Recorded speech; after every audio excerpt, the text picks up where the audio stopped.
Das ist mal ein gemütliches Plätzchen. Für mich ein kleines Update während der Mittagszeit und Mittagspause, um über das neue Software-Update und ein paar andere Kleinigkeiten zu sprechen. Erstmals, Ducati Connect scheint tatsächlich zu funktionieren. Wie stabil, also ich habe das Update erst seit gestern drauf, jetzt vielleicht 150 Kilometer gefahren. Das heißt, wie stabil es wirklich ist mit Verbindungsaufbau nach der Tankstelle und Ähnlichem, werden wir alles noch in der Zukunft anschauen. Gebt es ein bisschen Zeit.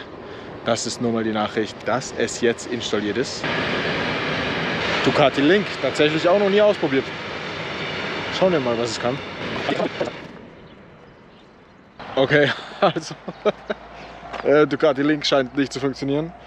Und wenn man hier so nett über den Play Store scrollt,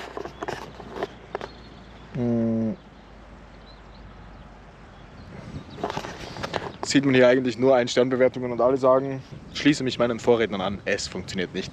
Okay, ich habe meine nicht positive Erfahrung, um einfach direkt zu sein, auch noch als 1-Stern-Kommentar ergänzt. So viel zu den Luxusproblemen des Lebens. Also, was ist gestern passiert?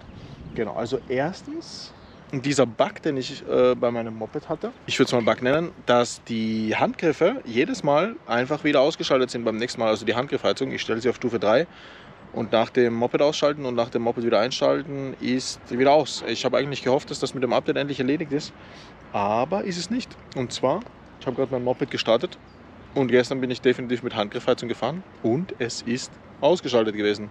Echt schade.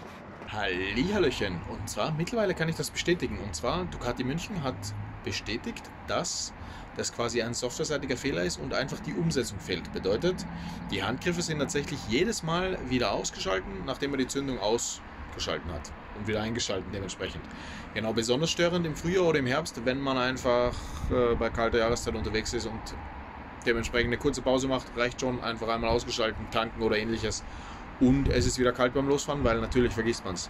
Bei der Sitzheizung funktioniert es korrekt. Dementsprechend, was ich damals von 1000 PS hier gehört habe in dem Video, das ist nur ein Problem und das kann man in der Werkstatt richten. Einfach Fake News, wahrscheinlich der Verkäufer was Falsches erzählt oder der Händler. Es funktioniert einfach nicht und es ist ein Mangel da draußen bei allen Ducati Multistrada VWS. Genau, ein paar Kleinigkeiten. Was schon echt geil am Saisonstart ist, man steigt aufs Moped und mein Auto hat ja kein ACC und man fährt mit dem Moped und das Moped hat einfach ACC. Schon ziemlicher Luxus und ziemlich geil. Wieder mal zum gemütlich Cruisen, zum gemütlich Fahren, zum im Stadtverkehr mitschwimmen. Einfach ein Traum.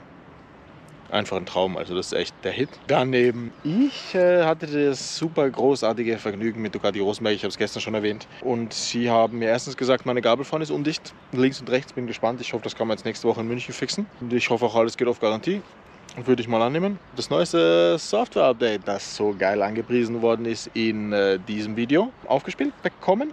Und ja, man sieht zumindest einige Veränderungen, man sieht auch, es funktioniert besser. Das Brillante, wo ich mir wirklich gedacht habe, okay, beim Stehenbleiben wird automatisch das Fahrwerk abgesenkt. Nein, du musst einen Knopf drücken, 2 Sekunden, damit es für dich abgesenkt wird. Und wenn du wieder willst, dass es hochkommt, musst du auch einen Knopf drücken. Also so sieht noch nicht ganz die Zukunft aus, zumindest in meiner Vorstellung. Ja, schade. Aber es ist mal drauf, ich halte es im Auge. Ich werde vor allem mal die Erfahrungen mit Ducati Connect dokumentieren und vor allem auch mit meinen beiden Handys einfach mal checken, ob das wirklich jetzt verlässlich funktioniert. Die ersten Einträge sind gut. Es hat nicht immer geklappt, aber man kann es zumindest nochmal versuchen und man scheint neu zu würfeln beim zweiten Versuch und es scheint dann potenziell auch zu klappen beim zweiten Versuch. Was ich finde, was auf jeden Fall ein Erfolg wäre. Ist wirklich ein tolles Gefühl, damit zu fahren. Und ja, die Anzeigen sind auch wirklich nett. Also wenn es jetzt funktioniert, kann man ja mal allgemein auf die Navigationsanzeigen auch in einem Video eingehen. Und ja, das hat wirklich super geklappt. Also Tempolimits werden in der Zukunft angezeigt, Fahrspuren werden angezeigt, halte ich links. Wann abzubiegen ist genau, wird schön angezeigt. Also das funktioniert. Das Einzige, was gestern echt sehr mühsam war, um die Sitzheizung einzuschalten während dem Fahren mit Ducati Connect, musst du halt aus der Karte raus, nochmal aus dem Übergangsmenü raus, dann wirklich zurück zum Tacho. Dort kannst du dann auf Sitzheizung gehen und dann musst du da mühsam auch wieder rein. Also während dem Fahren natürlich gefährlich, weil man einfach abgelenkt ist während diesen ganzen Menüschritten. Und auch nicht besonders einfach, macht keinen Spaß. Aber ja, es geht. Immerhin geht's, immerhin kommt man raus und wenn man reinkommt, ist die Verbindung noch da. Alles gut.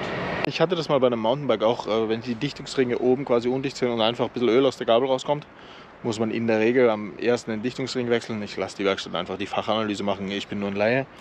Aber ja, ich würde es jetzt noch nicht als absolut kritisch sehen. Also man hat mir auch gesagt, ich kann stressfrei noch nach München fahren. Aber halt wichtig, dass man sich darum kümmert. Das Öl soll ja in der Gabel bleiben und vor allem im schlechtesten Fall könnte ein Öl auf die Bremsscheibe kommen, was fatale Auswirkungen haben kann, wie wir wissen. Und ja, deshalb, ich gehe von nicht besonders viel aus, aber bin sehr gespannt, was rauskommt. Sollte wohl schnell gefixt sein. Würde ich jetzt mal davon ausgehen. Nichts Großes. Ein Freund von mir betreibt ein Lokal hier in die Macherei. Hier gerne ein Foto vom Türschild. Brillant. Hier auch in der Videobeschreibung der Google Maps Link. Also wenn ihr mal in der Nähe seid, schaut unbedingt vorbei, startet sie mit einem Besuch ab, gibt super leckeres Essen, gibt super leckeren Kuchen. Er ist einfach Chefkoch, er kümmert sich um alles und er macht einen super Job. Muss man unterstützen. Man muss immer gute Lokale kennen, wenn man auf der Durchreise ist. Also kommt nach Kapfenberg, schaut euch hier um, fahrt auf die Burg, hier ist es schön. Geht's nach Bruck Mittagessen zur Macherei, gönnt euch Kaffee und Kuchen. Und ja, lasst es euch gut gehen. Schön hier. Was es sonst noch so zu erzählen gibt.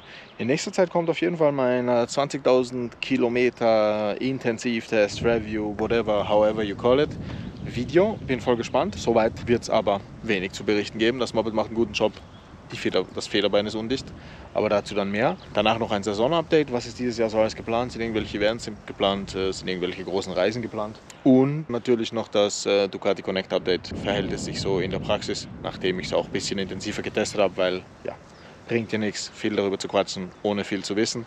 Außerdem würde ich sagen, wir gehen alle Punkte, die in der E-Mail drin stehen, nochmal durch und schauen einfach, wie sieht es jetzt aus, was funktioniert, was wurde angepriesen, wie ist es in der Realität. Immer sehr wichtig zu wissen. Ja, ich glaube, das sind so die Fakten. Und deshalb, es hat gerade hier 19 Grad, es ist Sonnenschein, es ist so geil. Ihr seht, ich kann hier eigentlich T-Shirt und Windbreaker-Weste entspannt in der Sonne stehen.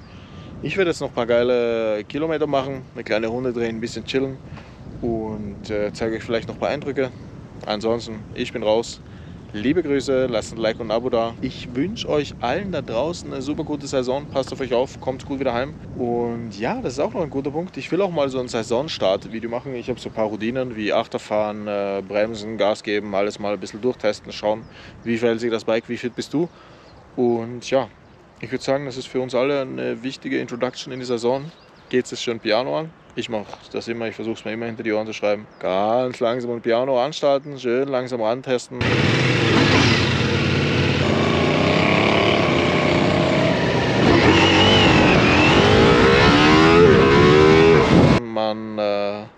Ich liebe das auch immer an der Saisonpause, genau, man kommt so zurück zum Gefühl, aber man darf nie vergessen, einmal verkackt und es ist vorbei.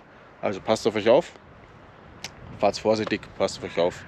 Großartige Saison, frohes 2022, man sieht sich, bis bald. Tschüss. Das glaube ich jetzt nicht. Der schlägt mir hier echt eine kurvige Fahrzeugroute vor. Habe ich noch nie gesehen.